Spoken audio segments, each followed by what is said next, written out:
I think a lot of companies have taken this as a reflection point. They've seen how they fared through the COVID-19 pandemic, and they were reviewing what worked and what didn't work. I think a lot of companies, were very successful in still producing timely and accurate financial statements.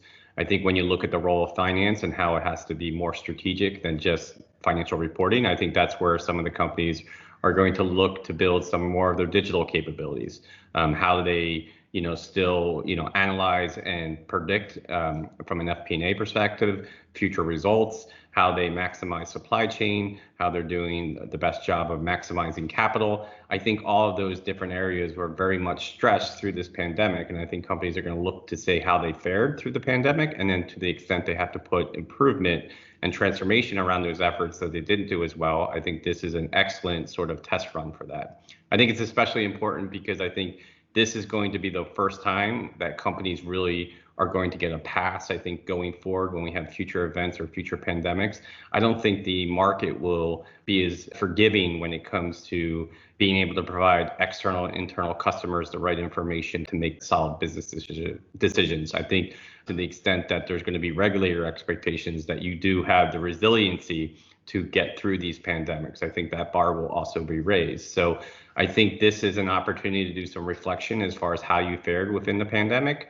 and what you need to do improvements around. I think a lot of companies are also focusing on automation and what it means to be more mobile and automated in the world of finance. And I think some of those mobile tools work very, very effectively.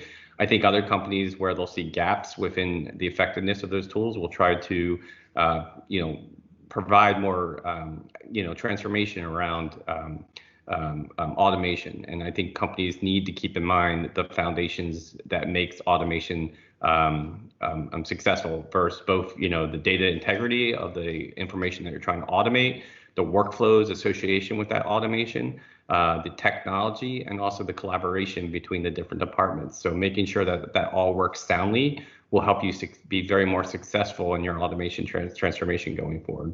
And I think also companies are looking at labor models. That traditional labor model of having all your employees, wholly owned employees, might be, companies have been thinking about potentially looking at alternative models, whether it's shared services, BPOs, managed services. I think there will be some acceleration to that because those are the levers that you can pull during a pandemic when people are displaced and people don't have access. You can pull on those other areas such as BPOs, managed services, shared services to provide some of those services when specific parts of your organizations are being stressed by pandemics and other focus areas.